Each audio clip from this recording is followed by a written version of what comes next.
When Edgar Allan Poe came to Baltimore, he was famous. He was making money off of his lecture tours. He had found financial backing to establish his magazine, which was his great dream. He was about to marry his childhood sweetheart. What is it? No, no, thank you. I will be on a train to New York. I have no need of a room.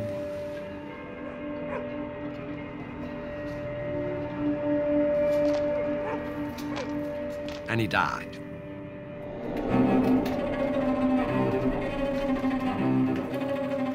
And who is it that gets the opportunity to announce to America that Poe has died? His sometime friend, but also literary rival, the Reverend Rufus W. Griswold, who wrote the very first obituary of Poe. Griswold succeeded in establishing the modern perception of Poe, really as the same person as one of the characters in his stories, as someone who is mentally deranged, as someone who is homicidal, a drinking, drug-using, womanizing scoundrel. That's an invention of Griswold. It's a complete fabrication. Who was the real Edgar Allan Poe? I feel like he slips further away from me the more I know about him.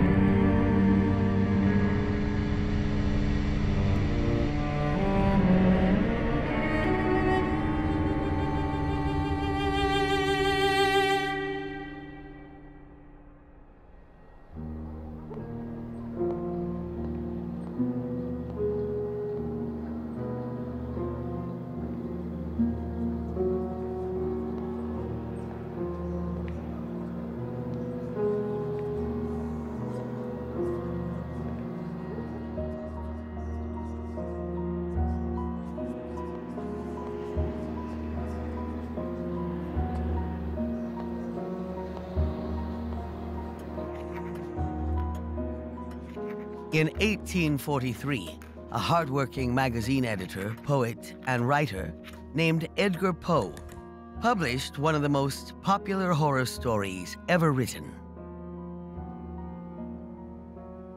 True. Nervous, very, very dreadfully nervous I have been, and am. But why will you say that I am mad? The disease had sharpened my senses, not destroyed, not dulled them. The narrator grabs you right in the first sentence. He said something like, mad? You think I am mad? You know, people say I'm mad. I'm not mad. And then he's clearly mad. And yet he's telling you this story that's mad and sane at the same time.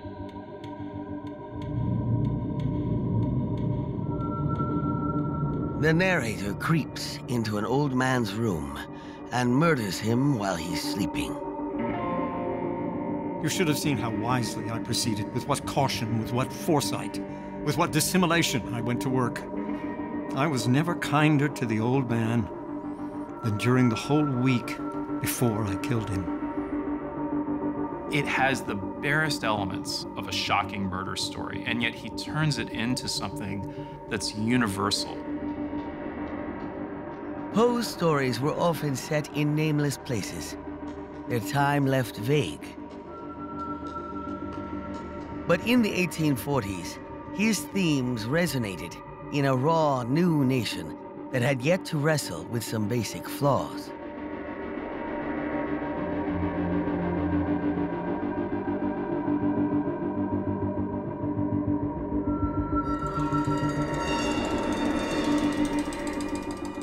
Poe writes about violence and cruelty, madness and irrationality, existential doubt and dread. He wanted Americans to understand what was strange about their own culture. He saw that strangeness, the strangeness that most people didn't see.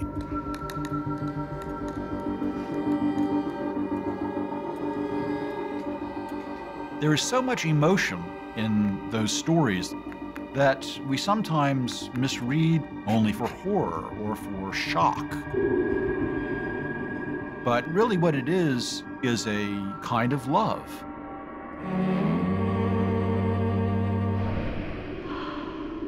Throughout his life, he was searching for unequivocal love.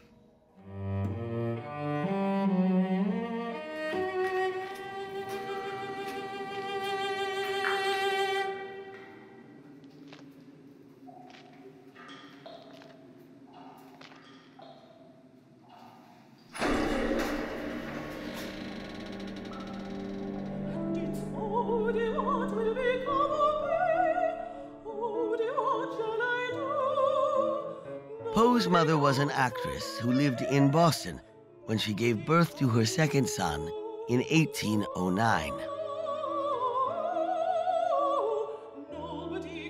Eliza Poe was a star of American theater, especially American musical theater, especially comedy. She also, of course, had a beautiful singing voice. She was called the Nightingale. Some tell me I'm pretty and fair, some call me haughty and shy, some tell me they'd have me beware, but nobody does. In speaking of my mother, you have touched a string to which my heart fully responds.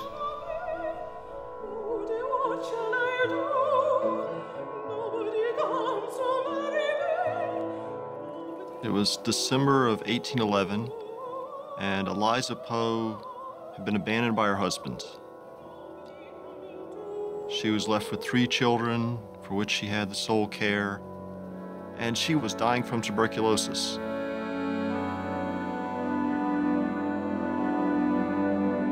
With Edgar, his brother, and his sister about to lose their mother, a local newspaper printed an appeal. On this night, Mrs. Poe asks your assistance, perhaps for the last time.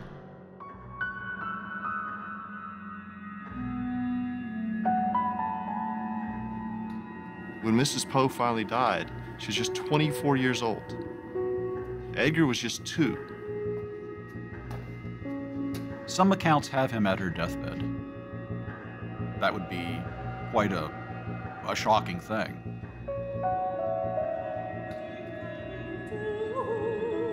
I myself never knew her. I never knew the affection of a father.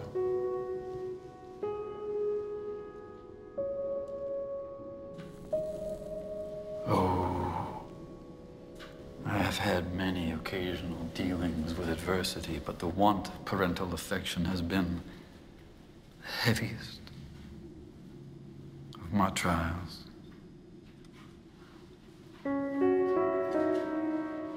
No one was ever prouder than I of my descent from a woman who gave to the stage her brief career of genius and beauty. They said that when she died, the theater was deprived of one of its chief ornaments.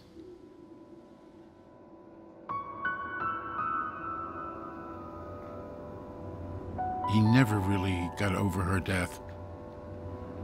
The sense of his early loss stayed with Poe constantly. I think it appears in many of his works. Poe was really haunted by it his whole life long.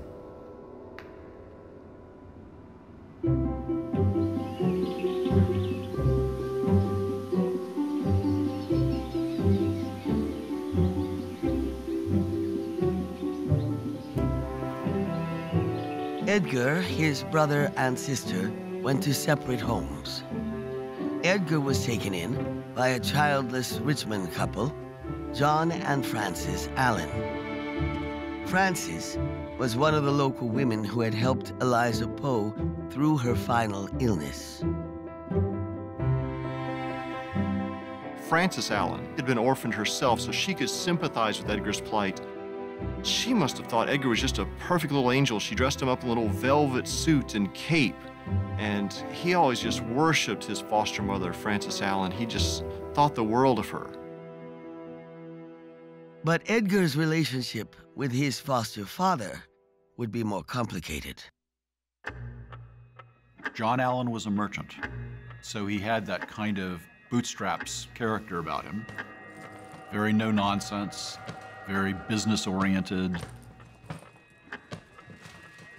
He was also kind of a hard figure. His own friends describe him that way, that he could be very unforgiving. John Allan never let Edgar forget that he was not his real son, that he was a foster son. And so Poe grows up feeling like he's both in a family but not really in a family. It's a very tenuous way to live. I think by becoming a poet, it was a way of establishing himself. It was a way of becoming Poe because he wasn't really allowed to become an Allan.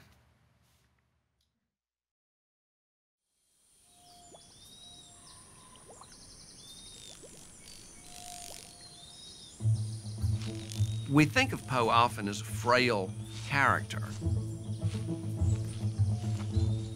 But in fact, he was an athlete. Running, boxing, swimming.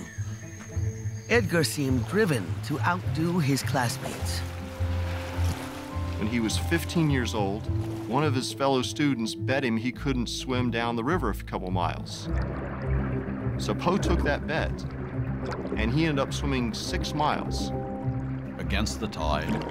This was no small feat. It was one way that he was able to prove that he was the equal of any of his peers. I think it's fair to say that Poe often had a chip on his shoulder. Bright, quick-witted, and rebellious, Edgar deliberately set himself apart. He became a fan of the popular bad boy poet of the day. George Gordon Lord Byron was an English poet who cultivated this image of the isolated artist at odds with the rest of the world. Poe consciously adopted that Byronic pose, even to the point of dressing in black and, looking in the distance at nothing in particular and so on. The similarity between Poe and Byron is quite remarkable. They had a similarly very difficult childhood. Abandoned, abused. It pervades the way they think about the world and the way they see the world. Loss and fear, 2 great subjects in both of their writings.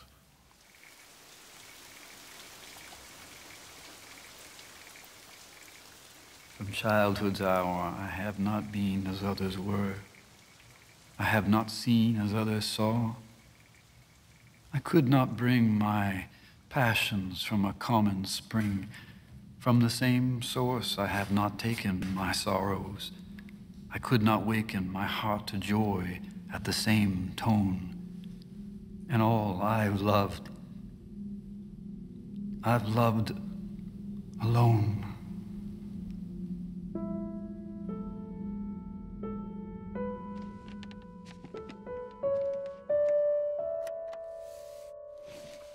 The woman who encouraged him to write poetry was the mother of his best friend. When Mr. Allan was arguing with Poe and telling him not to waste his time reading this Lord Byron garbage, she gave him that encouragement that he needed. I think Poe had a little schoolboy crush. She must have reminded him of his own biological mother in certain ways. She had that same sort of ethereal look about her.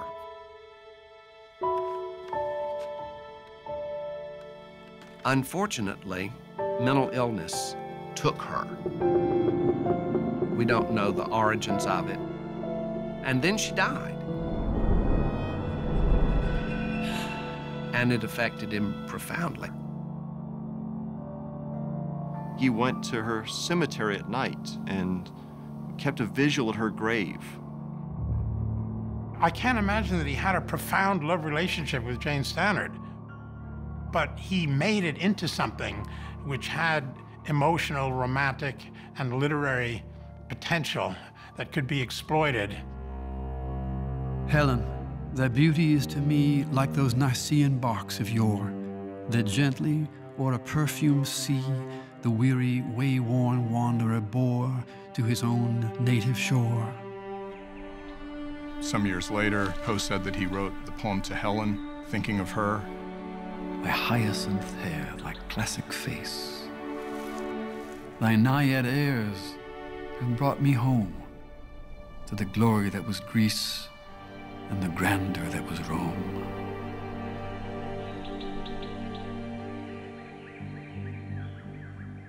Young Edgar was not alone in his experiences of loss. Early 19th century America had a mortality rate more than 3 times that of today. You could have someone who was in apparently good health carried away very quickly and very tragically. You could also have someone, because of TB, slowly dying away. And childbirth was another great cause of mortality.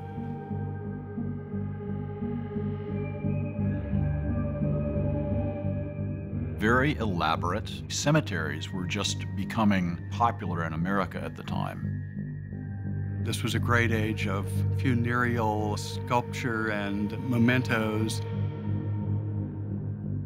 While it sometimes seems odd to 21st century readers that Poe was always writing about death and dying, it's not at all unusual if you think about what he was witnessing in the 1820s and 1830s when he was surrounded by this culture of death. And so, being young and dipped in folly, I fell in love with melancholy, and used to throw my earthly rest and quiet all away in jest. I could not love, except where death was mingling his with beauty's breath.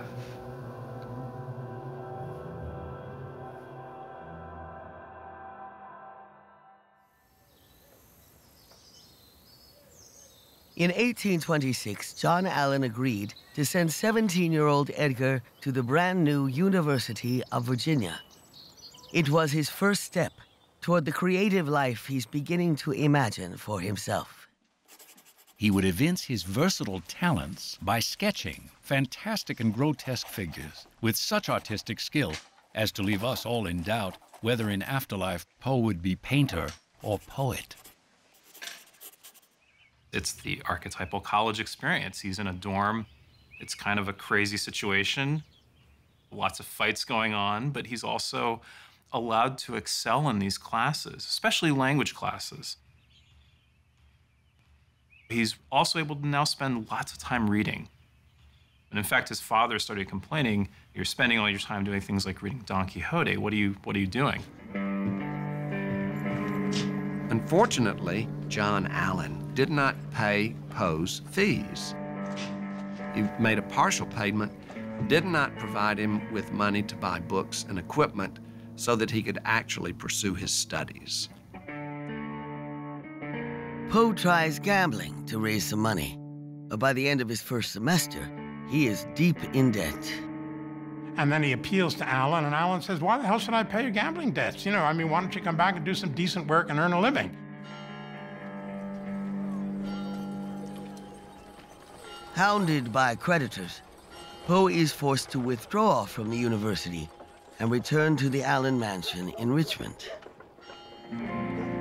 But his quarrels with his foster father only get worse. Sir, my determination is at length taken to leave your house and endeavor to find some place in this wide world where I will be treated not as you have treated me.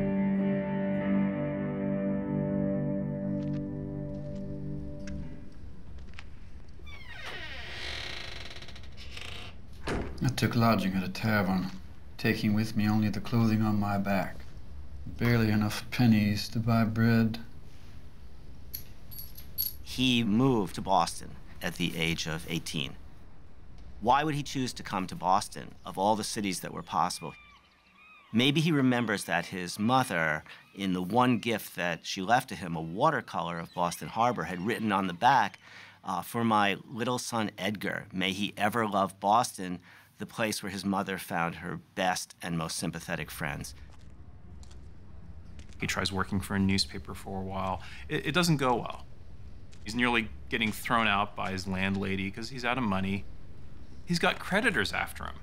So Poe joins the army because he's got to disappear for a while. He actually enlists under the name of Edgar A. Perry. The ironic thing is, Poe actually turns out to be a really good soldier. While stationed in Boston, Poe gathers poems he'd written as a teenager into a slim collection of verse. It's called Tamerlane and Other Poems. Probably about 50 copies were self-published. He's 18 years old when Tamerlane comes out. Although this was heavily indebted to Byron, there's something there that is not yet developed, but that over the next decade, certainly, Poe is going to shine into perfect little gems. I was young and was a poet. If deep worship of all beauty could make me one, I would have given the world to embody half the ideas afloat in my imagination.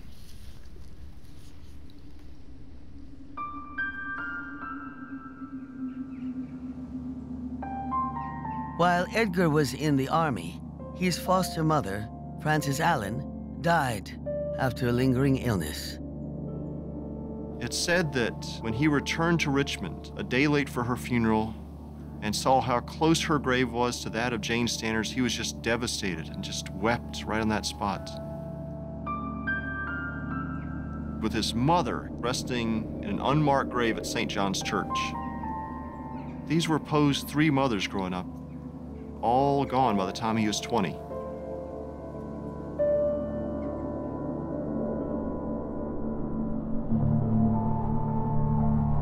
Out, out are the lights, out all, and over each quivering form the curtain, a funeral pall, comes down with the rush of a storm, while the angels, all pallid and wan, uprising, unveiling, affirm that the play is the tragedy man, and its hero, the conqueror worm.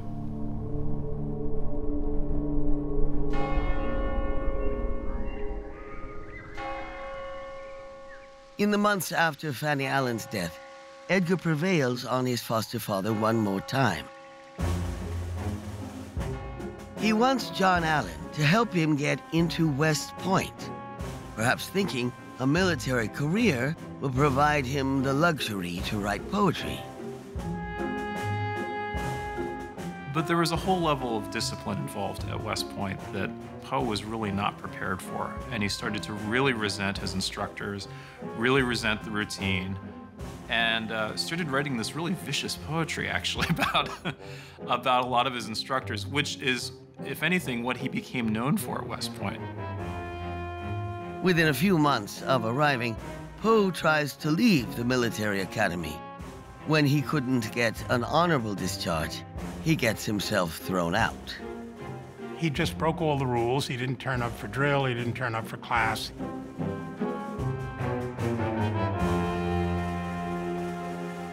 We're getting to the pattern of Poe is putting the wrench into his own wheel, to mix a metaphor. You know, he's screwing himself up right away. Having burnt his bridges with the military and with his foster father, Poe starts over once again.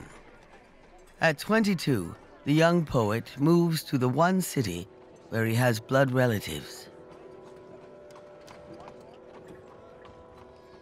It was in Baltimore that he began to cobble together a sort of family made up of Maria Clem, who was his aunt, and Virginia Clem, who was his first cousin. Edgar moves into his Aunt Maria Clem's small house, seeking roots in a family of his own. He finally found some sort of stability. He found a household that he could live in. Edgar sets out to pursue a career in literature. Writing was not a paying job in 1830s America. But Poe hadn't given up hope of an inheritance. Then his foster father, John Allan, dies in 1834, and the will leaves Poe nothing. John Allan had several illegitimate children, and even the illegitimate children were recognized in the will, but Poe got not a penny. That's tough.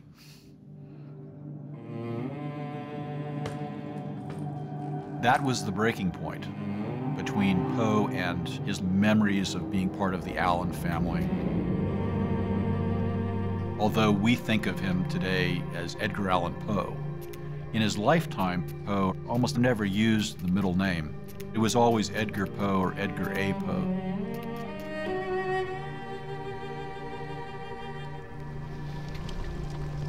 In the space of a few years, Poe has gone from being the scion of a wealthy Virginia family to being in a hovel and having no apparent future in front of him.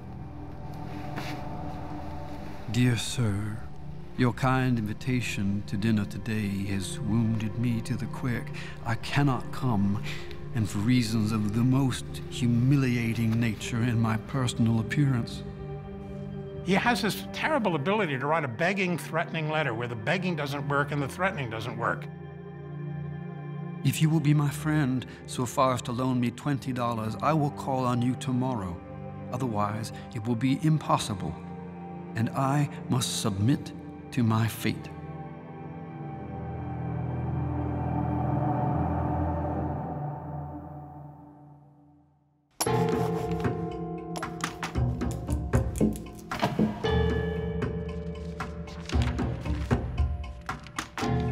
In the early 1830s, America entered a new age of mass media. Growing cities and rising literacy rates created a vast new market of readers. There's a huge literary movement going on, the golden age of periodicals. You have journals and magazines cropping up all over the place. Sort of like the blogosphere is now, right? Though still a poet at heart, Edgar realizes the reading public wants a different kind of writing, the short story. At age 24, he wins a local fiction contest with a strange tale of disaster at sea. Along with the $50 prize come enthusiastic reviews and a job offer.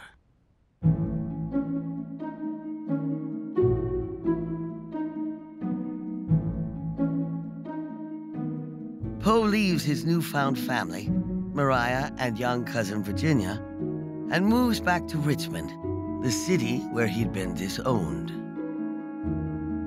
He will be the editor of the Southern Literary Messenger, a struggling new publication devoted to elevating the literature of the South. Thomas W. White, the owner and publisher, was someone who frankly understood his limits in the magazine world and turned a lot of work over to Poe.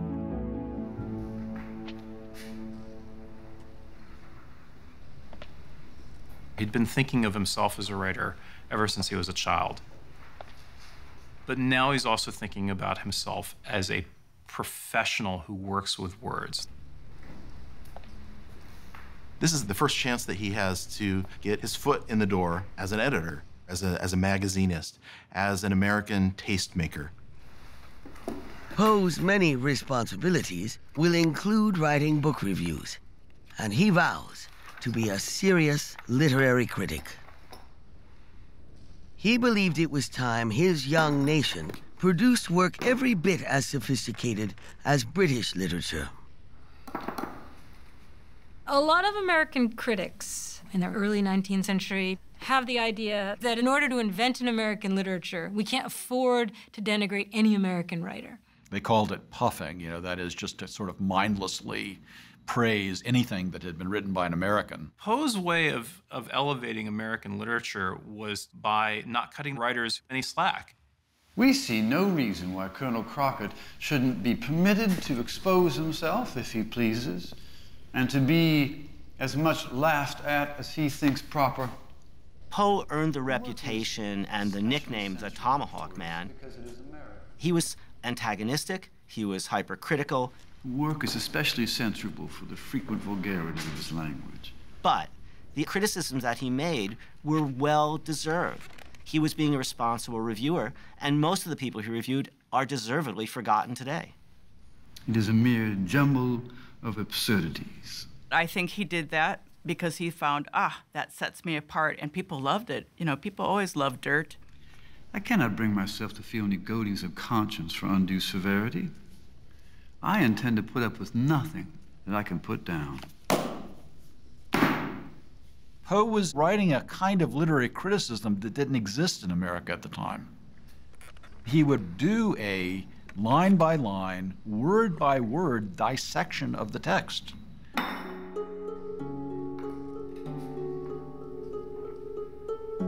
In addition to that, this is where he really starts to write stories that we would recognize as Poe stories. Though committed to elevating American literature, Poe believes he can also feed the popular appetite for entertainment. And Berenice, which runs in the Southern Literary Messenger, is a good example of this. It's a pretty weird and disturbing piece of work. I slowly raised my eyes to the countenance of the corpse. There had been a band around the jaws, but I know not how. It was broken asunder.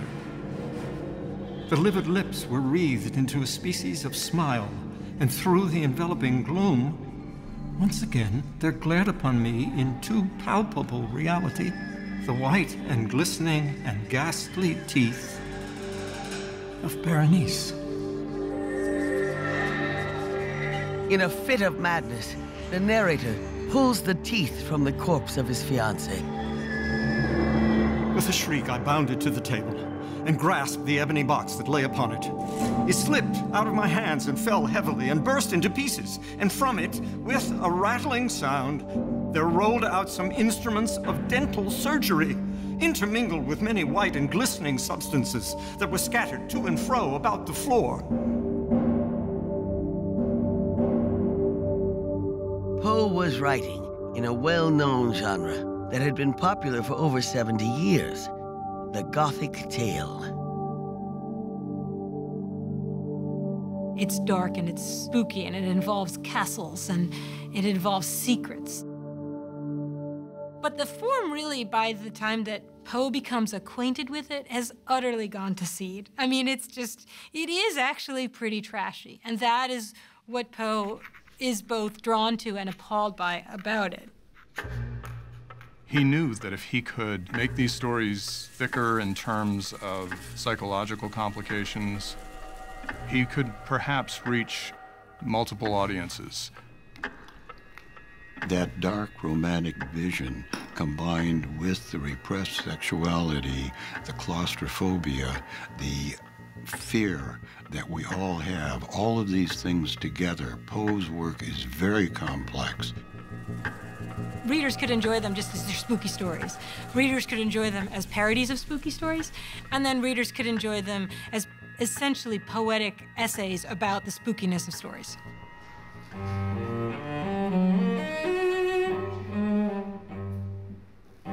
But Thomas White, his editor, was a careful businessman in the business of publishing a magazine. So a story like Berenice, that's the sort of thing that would make Thomas White nervous. Mr. Poe, I have enormous faith in your literary taste and your attainments. Which I trust has been well rewarded in the circulation numbers. But I have received complaints about your tale, Berenice. Thomas White felt that Berenice was vulgar, was much too sensationalistic. Poe felt he needed to defend this because Berenice represented exactly the kind of story he wanted to write. The tale may be in bad taste, but the history of all magazines plainly shows that any that have attained celebrity were indebted to articles in nature similar to Berenice. From the ludicrous heightened into the grotesque, the witty exaggerated into the burlesque, in the singular wrought out into the strange and mystical. You may say that this is in bad taste, but whether the article is or is not in bad taste is little to the point. To be appreciated, Mr. White, you must be read. From the start of his career, we have in Poe two kinds of writers. We have the producer of popular work that he knows is going to sell. And yet we have this other writer who has literary aspirations. He wants to be taken seriously.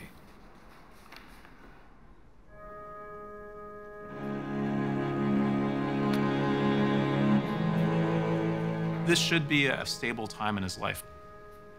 But he's also miserable. And he's miserable because he's away from Maria Clem and he's away from his cousin Virginia. While in Richmond, Poe learns that a wealthy cousin in Baltimore has offered to take Virginia in and pay for her schooling. This would have taken Virginia away from Eddie, and he panicked.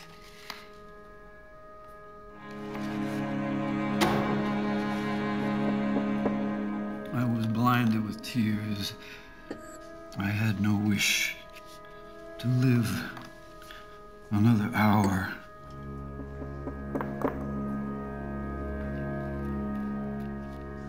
My dearest auntie, I love Virginia passionately, devotedly.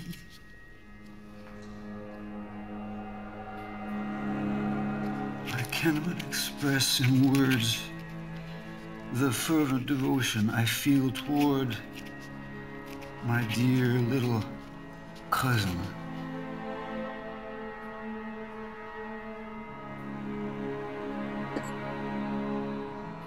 Part of it for Poe was that he'd finally found a family and he wanted to stay in it for good. Virginia, my love, think well before you break the heart of your cousin.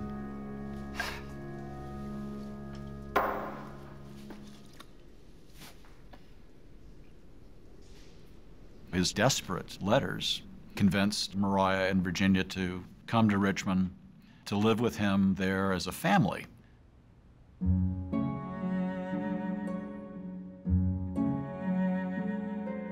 She's 13 years old, he's 27. It's a bit of a mismatch, but it's not one that was unknown for that time. In order to be married, they had to lie about her age. So it was obviously something that was disapproved of at the time. I think he loved her. I really do think he loved her, but not in a sexual way, not in a grown-up way. I think Eddie looked at her as a little sis. I mean, that's what he called her. My own sweetest sissy.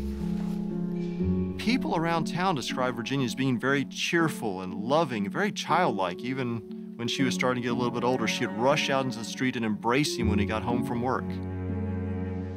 And they said they were a fairly happy family.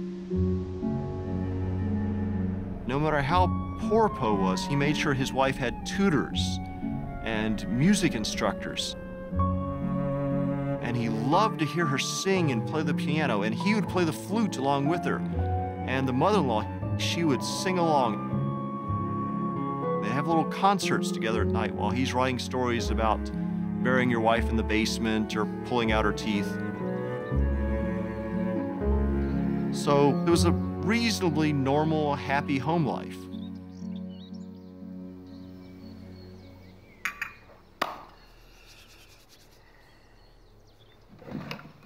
Dear Mr. Kennedy, I know you will be pleased to hear this. My health is better than for years past. My pecuniary difficulties have vanished. In a word, all is right.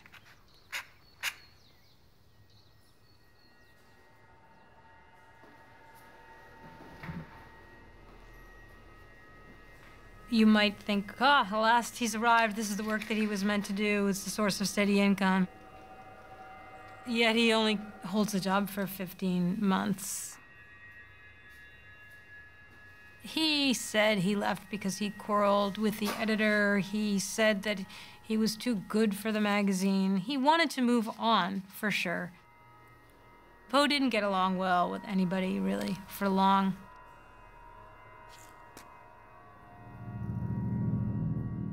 Part of Poe's problem with his boss was an issue that would plague him for the rest of his life. Alcoholism has run in the Poe family for 250 years that we can document. My great-great-grandfather William wrote to Edgar talking about the family curse.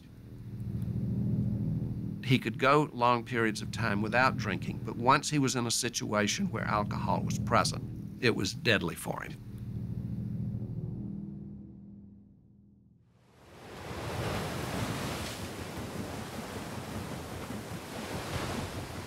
By age 28, Poe has begun to build a literary reputation.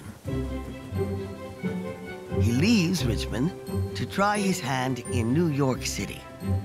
But he arrives on the eve of one of the worst financial recessions in American history. After a year of struggle, he moves on to Philadelphia. In 1839, Poe lands an editing job at Burton's Gentleman's Magazine, an up-and-coming periodical. Maria, Virginia, and Edgar settle in for what will be their longest stay in one city. Life in Philadelphia was really the picture of middle-class domesticity. They had a little house, they had a little yard, I think they had some pets. Poe was firing on all cylinders, creatively and also as a magazine editor. Poe joins the busy literary circles of Philadelphia, making friends despite his often caustic reviews. Inevitably, he crosses paths with another ambitious young literary critic. Poe meets a person who would become very, very significant in our understanding of Poe himself, and that's the Reverend Rufus W. Griswold. Rufus Griswold was a reviewer and anthologizer. Like Poe, he viewed himself as an American tastemaker. But unlike Poe, Griswold had no problem trading positive reviews for favors. Griswold was a great puffer. If you puffed Griswold, Griswold would puff you. Poe had this kind of piety about it. Like, he wouldn't puff anybody, and he didn't expect anyone to puff them, because he thought that there should be real value.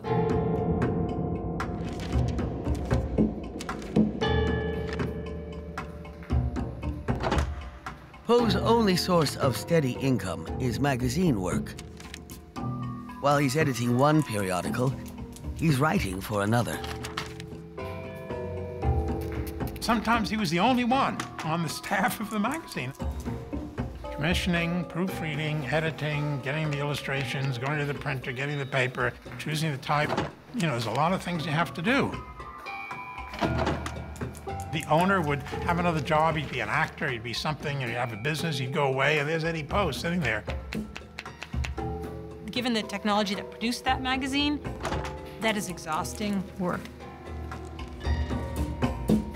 Poe would go home from the office every evening, have dinner, and then he would write. And he would stay up, late into the night writing. Poe could be an extraordinarily disciplined and productive writer. It seemed to come out of late nights, drinking a lot of coffee and working on a deadline.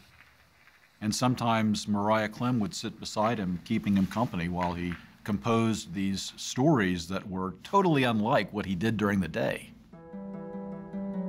In his career, Poe would write nearly 70 stories in a range of genres, aiming to reach the widest possible audience. A third of his short stories are comedies. He liked a romantic comedy. Only a dozen of Poe's tales are horror stories. but they remain his most popular.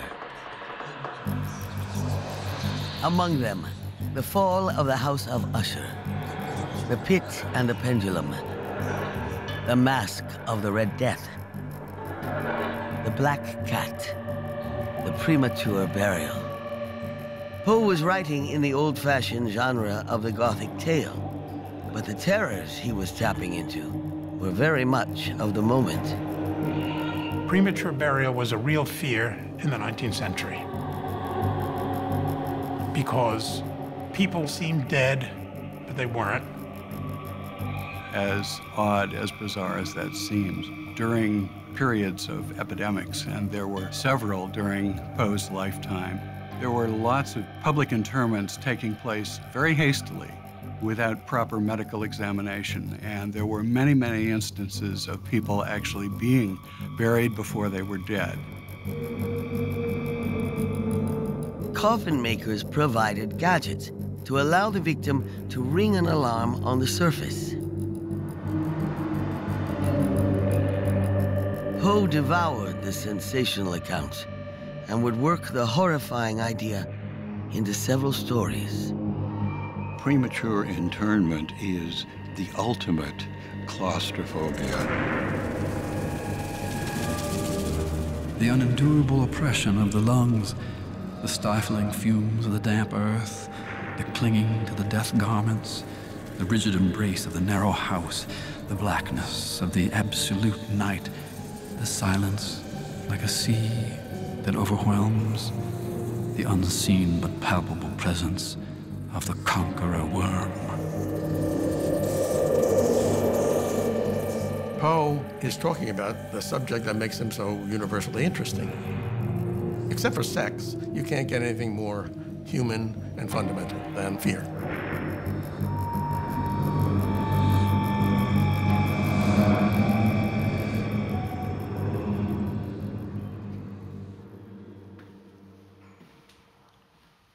Poe developed rules about how to construct a powerful short story. First, the artist must decide, of all the innumerable effects or impressions, what one shall I select? He sees the author or the poet as being a craftsman who really has to weed away anything that doesn't go towards that single effect. If the very initial sentence does not bring out this effect, then he has failed in his first step. He has so many famous first lines that immediately pull you into the setting and the character. The cask of Amontillado. The 1,000 injuries of Fortunato I had borne as best I could, but when he ventured upon insult, I vowed revenge. The pit and the pendulum. I was sick, sick unto death with that long agony. And when at length they unbound me and I was permitted to sit, I felt that my senses were leaving me. The Black Cat. For the most wild yet most homely narrative which I am about to pen, I neither expect nor solicit belief.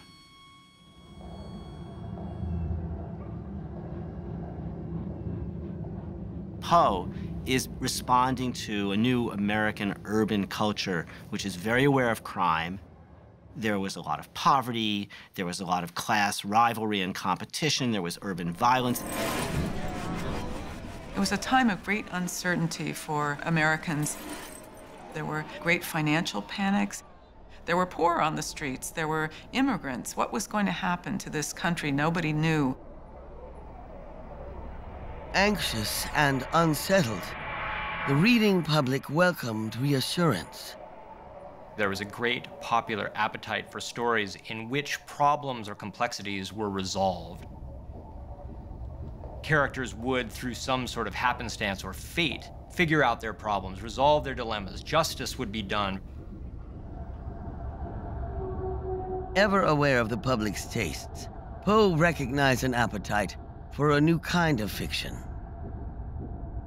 What Poe did is he took that desire for rationality and order imposed upon chaos and created a form that could satisfy that in a modern way, in a way that was plausible to readers. With just 3 short tales, Poe invented a new genre of literature, the detective story, with a new breed of hero. Residing in Paris during the spring and part of the summer, I there contracted an intimacy with a Monsieur C. Auguste Dupin. In C. Auguste Dupin, Poe invents the detective that we've been living with ever since. The police are confounded by the seeming absence of motive, said Dupin. In fact, the facility with which I shall arrive, or have arrived, at the solution of this mystery is in the direct ratio of its apparent insolubility in the eyes of the police. That really eccentric, brilliant central figure and the sidekick who's kind of a stand-in for the reader. I stared at the speaker in mute astonishment. And a confrontation of the suspect at the end of it, and false leads. All the things that we think of as these classic aspects of a detective story, they all come together at once in that first detective story of Poe's. If you've never read the Dupin stories, then you just only have read Holmes and you know the character. Because Holmes is a ripoff of Dupin, and so is pretty much everybody else. So is Nero Wolfe. So is Hercule Poirot. So is House on television.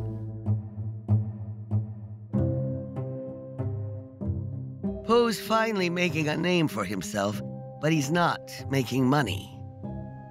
At the time, U.S. law provided virtually no copyright protection. So even if you had a successful piece of writing that was a big hit, a bunch of other people would run off copies of it without paying you. His works could be published in England without paying him, and English works by people like Dickens could be published in America without paying Dickens. So if you can publish Dickens for free, why should you pay Poe? Looking for an edge in the marketplace, Poe deliberately crafted an intriguing public persona. I am excessively slothful and wonderfully industrious by fits. Thus have I rambled and dreamed away whole months, and awake at last to a sort of mania for composition. Then I scribble all day and read all night, so long as the disease endures. But despite all his efforts, poverty continued to stalk Poe. You see him working 12, 14 hours a day as an editor or as a hack writer. I think it almost ruined him as an imaginative writer. I've been so far essentially a magazinist, bearing not only willingly but cheerfully the sad poverty that the condition of the mere magazinist entails upon him in America, where, in more than any other region upon the face of the globe, to be poor is to be despised.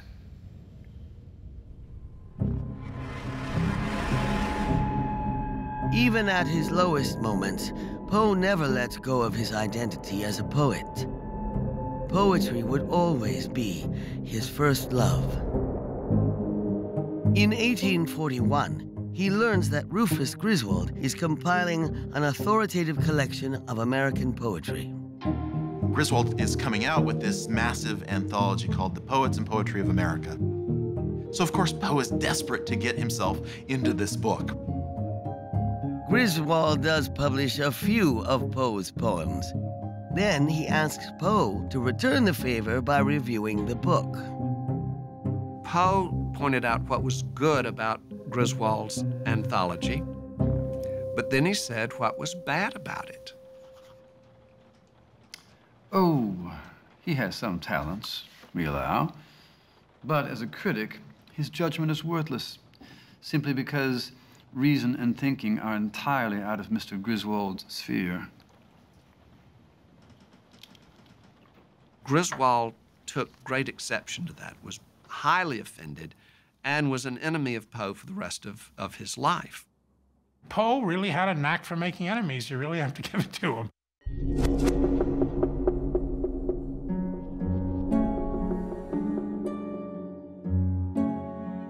Though he was often a prickly personality outside the house, by all accounts, Poe was the opposite at home. He was devoted to his child bride, now a young woman, and visitors noted that Virginia adored her Eddie.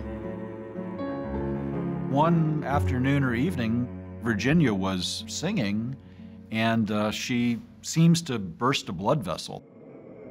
And she started coughing up blood.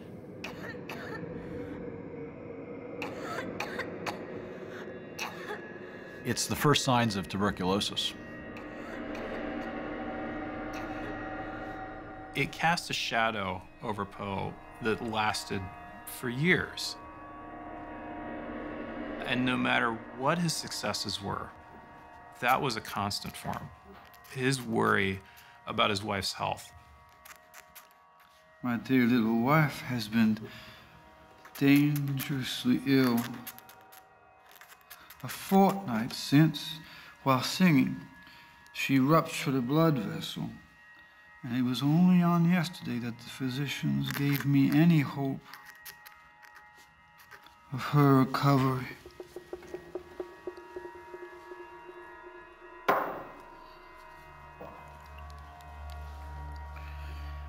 You might imagine the agony I've suffered. For you know how devotedly I love her.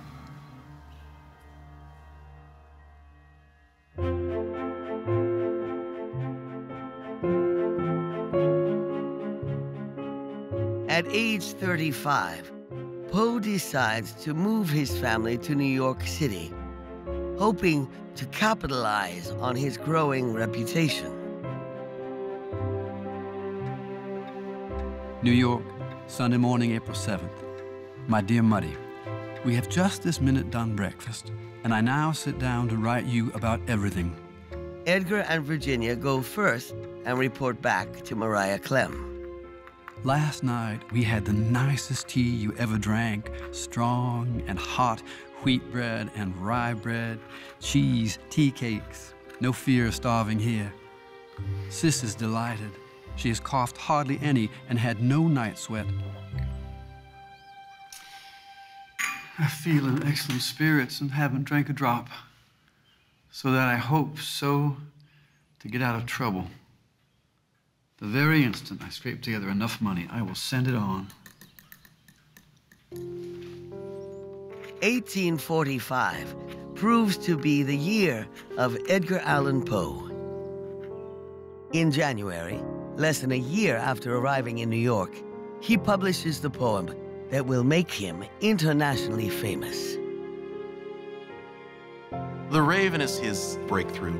It's the literary work, the poem, that sort of puts him on the literary map in a way that he hadn't ever been before. I would imagine that Poe felt like he finally made it when he was part of Anne Charlotte Lynch's literary events every Saturday.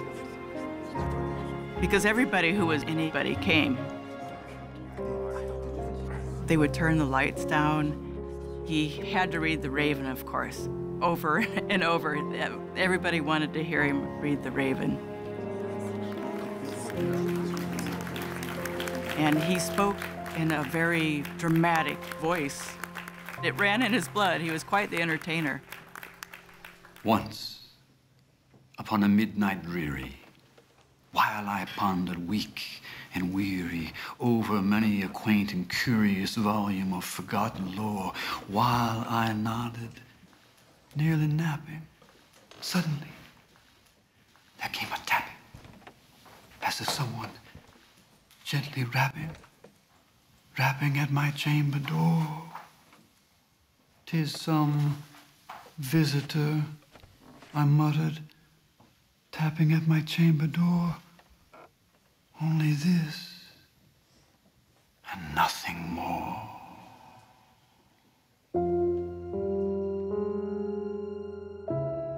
It was a poem about the common plight of people, where half of all children died before they reached maturity, and everyone understood what it means to grieve.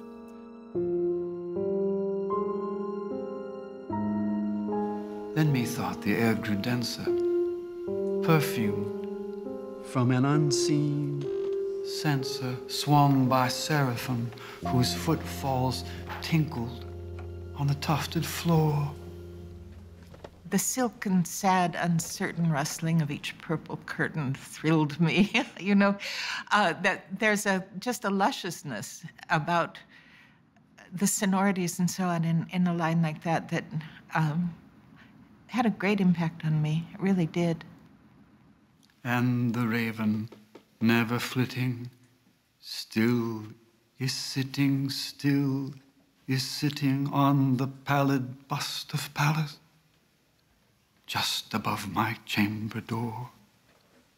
And his eyes have all the seeming of a demon that is dreaming, and the lamplight o'er him streaming throws his shadow on the floor. And my soul, from out that shadow that lies floating on the floor, shall be lifted nevermore.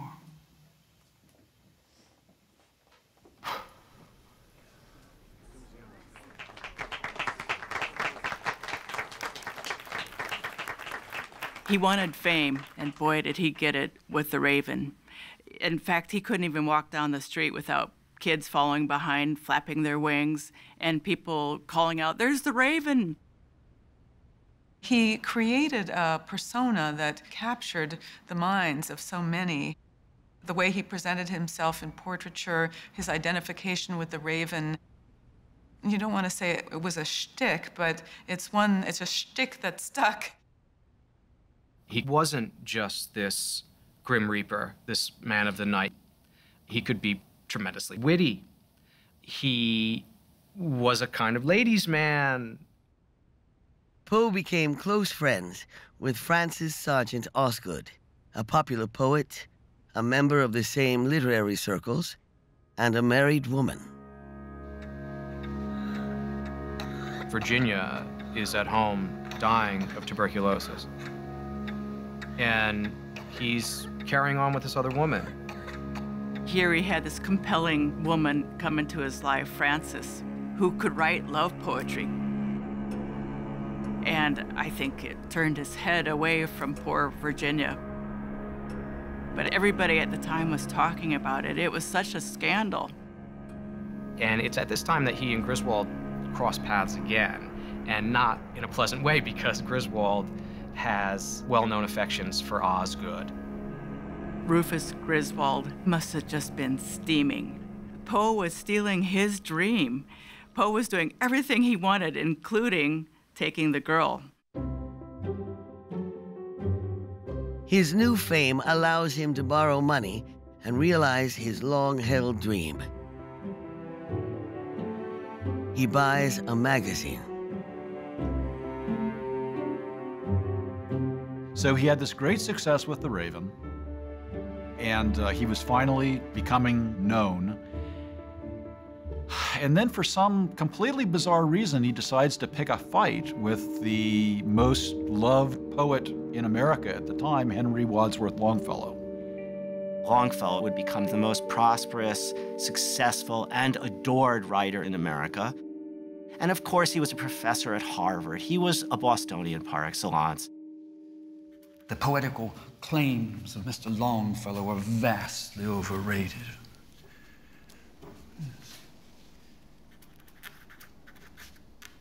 Overrated, and that the individual himself would be little esteemed without the accessories of wealth and position. Longfellow was the person that Poe was supposed to be. If he had stayed in college, if he had inherited that money from the Allens.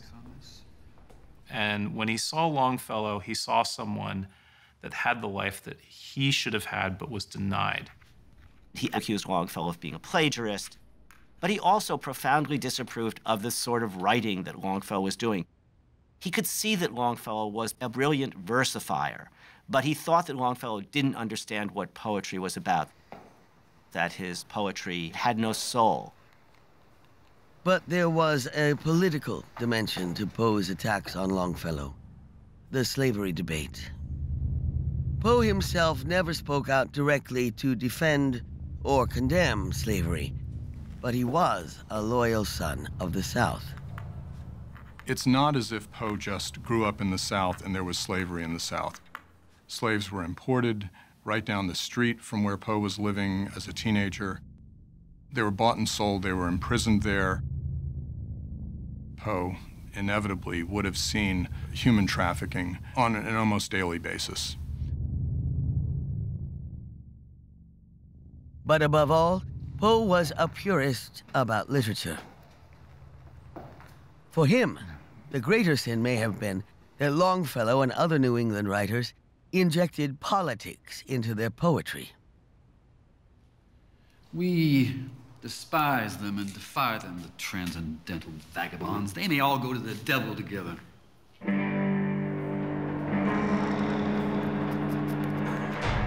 There's something self-destructive in Poe's strafings against Longfellow. What Poe calls in another context the imp of the perverse, that force inside of us that compels us to our own doom. We have a task before us which must be speedily performed. We know it will be ruinous to make delay. It shall be undertaken today. And yet we put it off until tomorrow. Now why? There is no answer, except that we feel perverse. As Americans, we always want to think of ourselves as perfectible. That's the American dream, right? But Poe sees the dark side of the American dream. He sees the way that we sometimes do things wrong, almost in spite of ourselves and almost because we know they're wrong. So Poe really prefigures our understanding of human psychology. There is no passion in nature so demonically impatient as him who, shuddering on the edge of a precipice, thus meditates a plunge. When you have Poe's history, unwanted, unloved, feeling not important enough, perhaps that turns you into somebody who's a bit too careless and reckless, because there's this pervasive, nagging notion that you will never be good enough.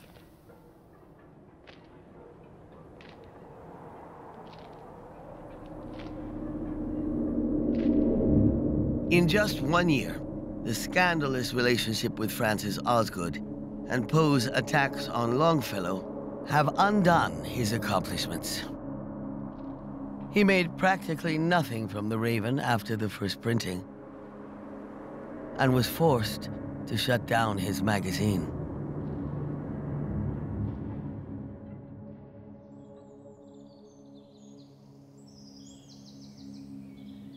Poe, Virginia, and Mariah escape Manhattan for a cottage in Fordham, New York. He's out in this sort of farmland. There's apple trees. He's trying to tame a bird. It should be a very bucolic scene.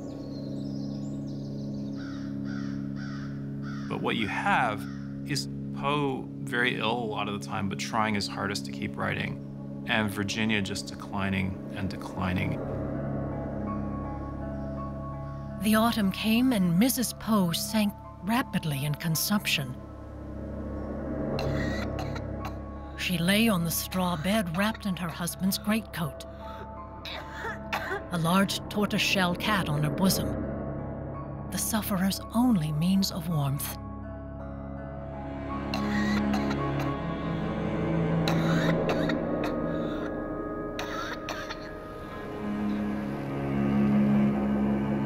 Virginia held on into the winter months.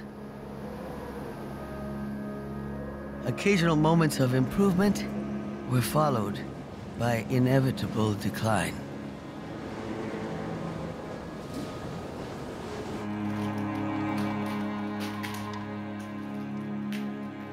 It was a never-ending oscillation between hope and despair, which I could no longer tolerate without loss of reason.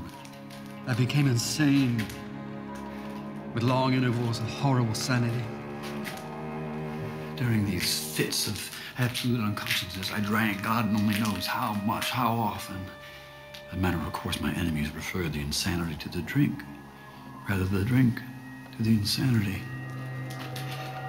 I had indeed almost abandoned all hope in a permanent cure when I found one in the death of my wife.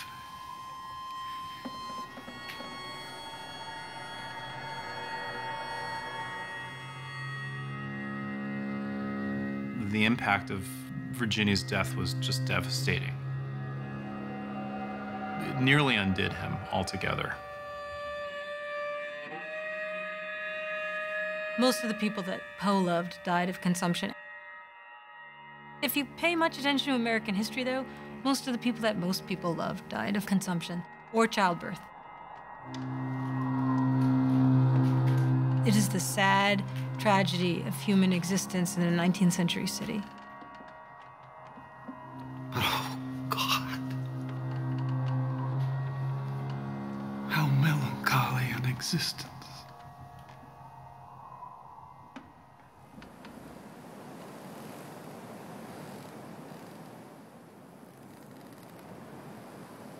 Poe published very little in 1847. He was able to do very little.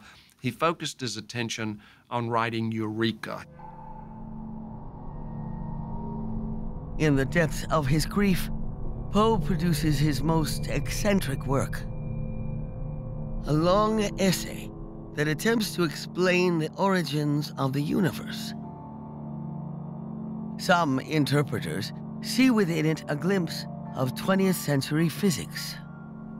Poe develops not only the basic concepts of relativity theory, but also the Big Bang theory, and he expounds on why the universe has so much empty space.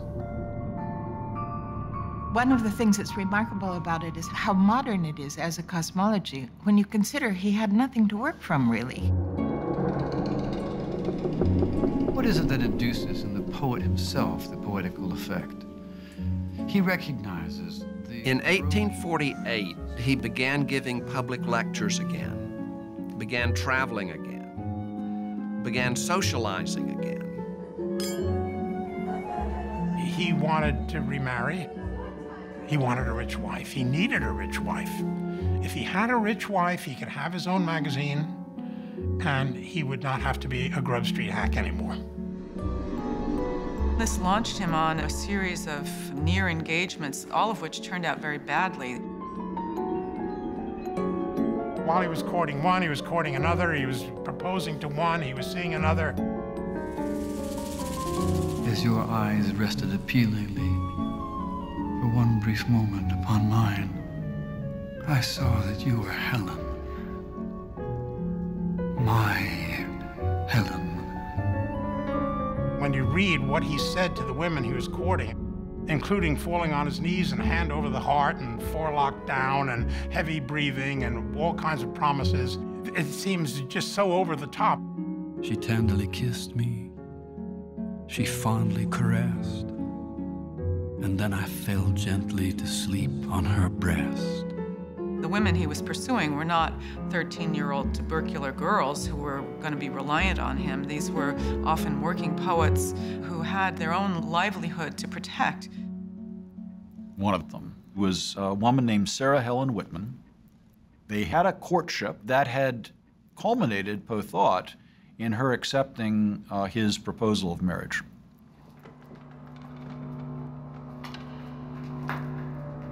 When Poe learned that Sarah Whitman had decided not to marry him, the wheels really came off. He tried to commit suicide. I procured 2 ounces of laudanum. My struggles were more than I could bear. A friend was at hand who aided me, and if it can be called saving, saved me.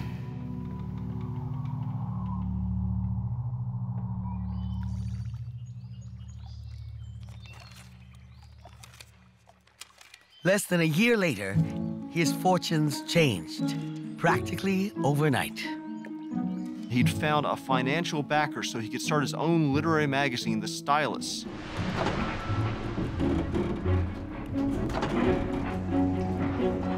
Poe set off on a journey to raise more money. My plan was to take a tour through the principal states, especially west and south, lecturing as I went to pay expenses. Thoroughly dignified, more supremely noble than the poem. The death, then, of a beautiful woman is unquestionably the most poetical topic in the world. The last stop was Richmond, the city he had left more than a decade earlier. When Poe came back to Richmond, he was Edgar the Raven Poe. He was a household name, and he was a celebrity returning back to his hometown. He visited old friends, he made new ones. His sister and her foster family were still living in Richmond, and they welcomed him into their home. This poem, written solely for the poem's sake. Poe renewed his friendship with a childhood flame, Elmira Royster Shelton, who was now a wealthy widow. And he really started courting Elmira seriously.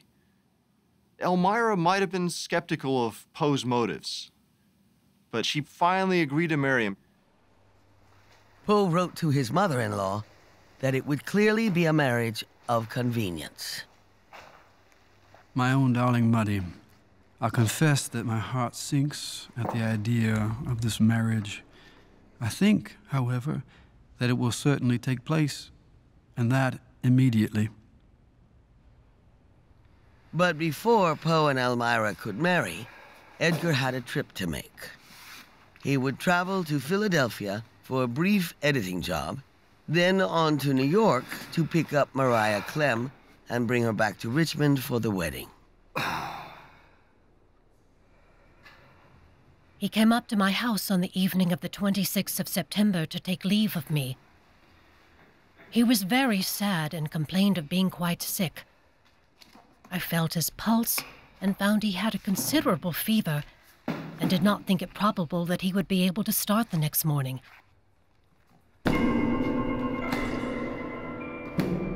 I went up early the next morning to inquire after him. I discovered he had left on the boat for Baltimore. There is an irony in the fact that the death of Poe, who wrote the first detective story, became a mystery.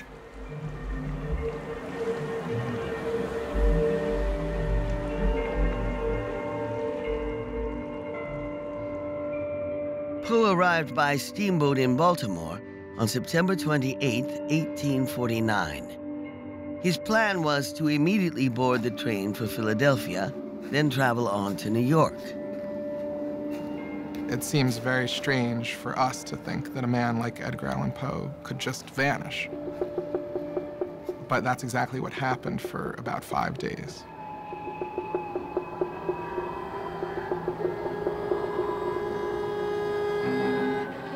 When he was found, he was still in Baltimore, semi-conscious, dressed in ill-fitting second-hand clothes that looked nothing like the kind of clothes he would have worn.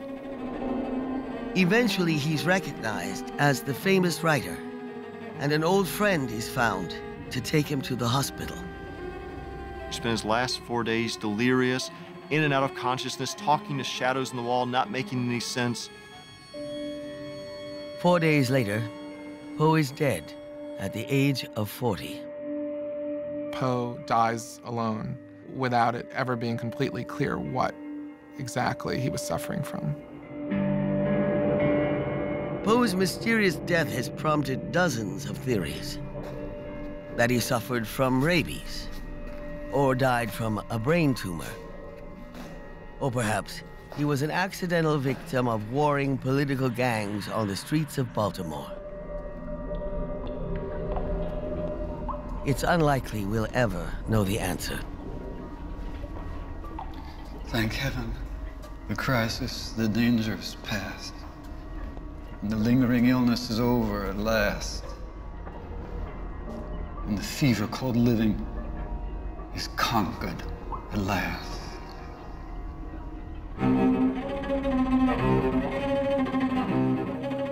Within a few days of the author's death, the character assassination began. Poe made the mistake of dying before his greatest literary enemy, Rufus Griswold. Griswold wrote the obituary of Poe, and in it he pilloried Poe. He took him apart. He says, Edgar Allan Poe is dead. Many will be shocked by this, but very few people will be grieved by it. He says Poe had few or no friends. He was sort of this miserable person. But Poe's friends, and he did have many friends, rallied to his defense and wrote more favorable obituaries. But of course, the damage is done by that point.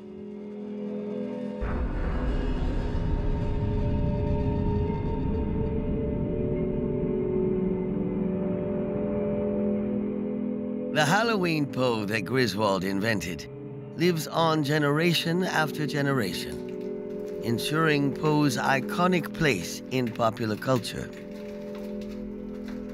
But it will always be Poe's writing that is his real legacy.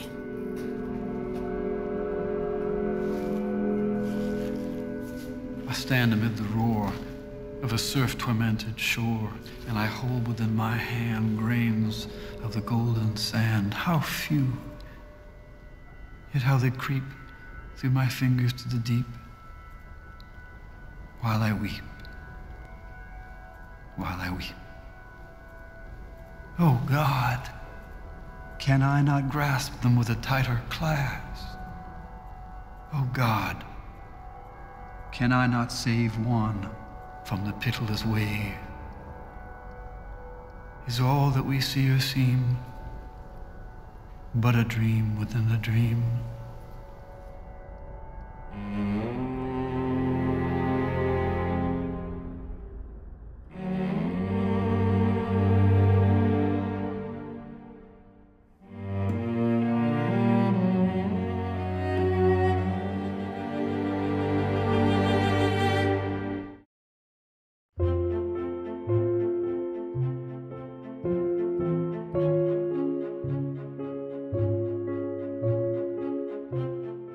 Edgar Allan Poe, Buried Alive, is available on DVD. To order, visit shoppbs.org or call 1-800-PLAY-PBS. How do you reach for success? Find out from our web series, Inspiring Woman, where you'll meet accomplished women, Black and brown women, queer women, young women, with good ideas about achieving your goals. They have a story, they have an experience. And they just may motivate you to really contribute to the greater good. Develop my voice as a Black woman writer. If a woman in your life has inspired you, we invite you to share her story with us. How do we constantly inspire? Look for Inspiring Woman online at pbs.org/inspiringwoman.